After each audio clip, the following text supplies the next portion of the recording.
Je dois avouer que je suis un débutant en matière de football, en matière d'organisation ou de participation active au football. Je m'y suis vu précipité par le sort il y a moins de 2 ans.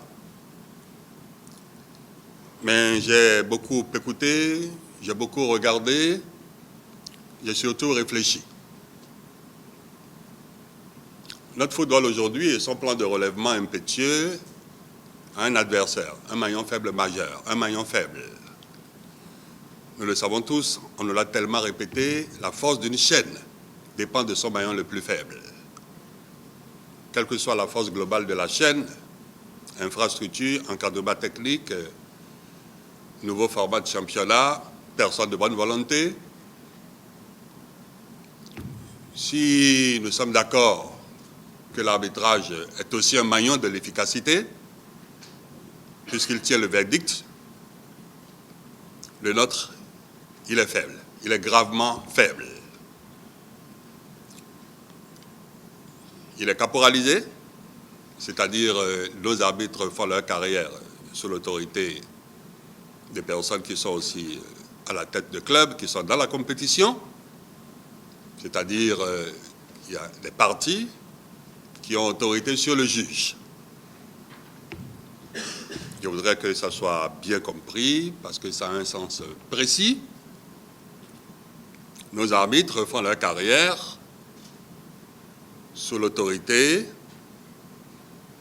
de compétiteurs, c'est-à-dire de gens qui, en étant patrons des arbitres, pour leur donner une carrière, pour les désigner, ont aussi leur club et sont dans la compétition avec nous. La deuxième chose, leurs conditions de vie, pour ce que j'en ai appris ces derniers temps, est plus que précaire. C'est même humiliant. Je voudrais comprendre aussi que la pratique de la vertu pourrait ne pas être compatible avec la misère. Si un arbitre peut avoir des doutes sur quoi manger après le match ou reposer la tête avant le match, ou par quel moyen raccorder sa famille après le match, je pense que c'est un être humain fragile.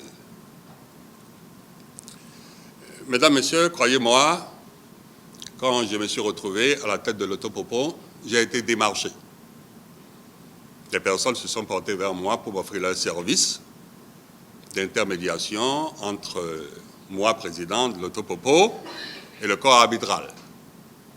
Il n'y a rien compris. Il y en a une en particulier qui m'a dit que lui, il avait le pouvoir de me tenir à disposition physique des arbitres pour que nous convenions. Convenir de quoi? Ma première question a été de savoir, monsieur, très bien, j'entends le marché, j'entends votre offre. Alors, moi, je donne 1 million. Si mes concurrents en donnent 2 ou 3, il fait quoi, mon co-contractant? Et il me dit, non, je vous rassure, si vous convenez, c'est que vous avez convenu. OK. Il n'a pas assez de vertu pour contracter avec moi, mais il en a assez pour ne pas contracter avec un second après avoir contracté avec moi. Comme si la prostitution était sélective. Alors, moi, je me suis braqué. Je me suis braqué et j'ai trouvé tout ceci détestable. Il n'y a pas un autre mot. Détestable et dangereux. Parce que cette pratique-là, la fraude arbitrale, vise à placer le 5e, le 3e au-dessus du 1er. La fraude arbitrale vise à placer les moins bons au-dessus des meilleurs.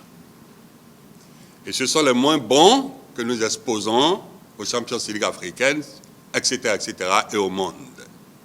Mais nous autres, en tant que champions en titre, de quoi pensez-vous que nous pouvons raisonnablement rêver? De garder le titre. Et les autres, de quoi doivent-ils rêver raisonnablement? De faire descendre du podium. Et c'est ça la compétition. Et c'est cette compétition, si elle est saine, qui va relever le niveau du foot béninois et nous faire triompher. C'est quand notre Sadio Mané? C'est quand notre Drogba? C'est quand notre Essien? C'est quand? Une personne d'autorité, pour ne pas dire de haute autorité, m'a dit que le seul nom de Sadio Mané a boosté les chiffres de visites touristiques au Sénégal. Il y a un enjeu économique aussi dans le football. Maintenant, quand vous enfermez des jeunes gens, je demande pardon pour le mot, en un même endroit, et que vous les soumettez à une discipline rude, à une hygiène de vie rude, qui ne sont pas à l'école, qui ne sont pas à l'université, qui ne sont pas en apprentissage, qui ne démarrent pas un petit commerce, et que vous leur dites vous êtes footballeur professionnel, et vous les livrez à des arbitres qui voient quand ils veulent voir et ne voient pas quand ils ne veulent pas voir, vous mentez à ces jeunes gens-là. Et c'est immoral. Pour pas que ce soit de la fiction, je vais resserrer l'entonnoir sur un fait de jeu. Un vilain mercredi, à Comé, le stade était plein à craquer. C'était devenu un lieu où l'affichage pourrait déjà être rentable. On pourrait déjà avoir des annonceurs et gagner de l'argent pour entretenir ces jeunes gens et leur donner un avenir. Il allait y avoir une rentrée de touche. L'arbitre était debout et présidait cette phase particulière du jeu. Il était face au but. Et le point d'atterrissage de la balle qui allait être lancée était connu de tous. C'était la surface de réparation. Ça ne trompe pas, on ne regarde pas ailleurs. Alors, on voit sur les images un joueur, adversaire à nous, se positionner dans le dos de Moussa Gari et lui met un coup de tête sur la colonne vertébrale, plus proche de la cervicale. Alors, ce coup de tête est un coup de tête de professionnel, d'une personne qui s'est entraînée à en donner. C'est REC. C'était un coup potentiellement mortel. Alors, 4000 personnes ont vu, sauf les 4 arbitres, sauf les 4 qui savent décider et au moins punir le joueur pour ce qu'il a fait. Alors, ces cécités contractuelles ne peuvent pas faire prospérer notre football. Nous venons le dénoncer, non pas en tant que l'autopopo, mais en tant que citoyen béninois, très attaché à ce que pourrait être notre pays demain, très attaché à ce que pourrait être l'avenir de nos joueurs, de nos enfants, de nos jeunes frères demain. Et pour ce combat, il est évident que nous n'économiserons rien du tout. On mettra toute l'énergie. Ceci n'est pas un procès contre un individu, même contre une corporation. C'est une dénonciation du mal, de ce que je considère de ma position aujourd'hui comme un grand mal. Cette conférence de presse qui a été précédée par la publication sur les réseaux sociaux d'images que nous archivions à des fins pédagogiques, mais qu'aujourd'hui nous servons au public comme preuve de la forfaiture du corps arbitral, doit être regardée et commentée. Qu'on nous dise non, ça a pu se passer autrement. Ah, il pouvait être là, devant les buts, connaissant bien le point d'atterrissage de la balle et avoir les yeux dans la lune. Ah, lui seul, pourquoi pas. Mais les assistants, avec qui il pourrait être en communication, audio, ils n'ont pas vu aussi. Mais nous savons qu'ils se sont parlé, mais ils ont décidé de ne pas voir. J'ai déjà vu dans une image que vous verrez sur les réseaux sociaux un but, bon, qui a été marqué, qui a été célébré par eux. Et j'ai même eu l'impression que ceux qui ont reçu le but se faisaient déjà les procès sur qui a causé le but parmi eux, quand l'arbitre a dit, moi, je peux encore dire que ce n'est pas un but. Et il a dit. Et j'ai vu, me semble-t-il, précisément, ces deux porter les deux mains sur la table. Abomination. Ça laisse des traces, ça. Quand votre effort est décrété nul par des personnes qui ont des intentions particulières. Merci beaucoup d'être si nombreux en votre qualité. Je voudrais compter sur vous, non pas pour défendre la cause de l'autopopo. L'autopopo n'est qu'une fourmi dans la fourmilière.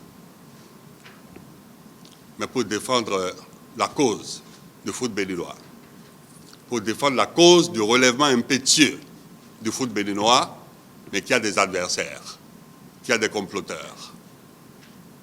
Je sais, c'est difficile de changer d'habitude, mais on est tenu de changer d'habitude, sinon on ne fera rien.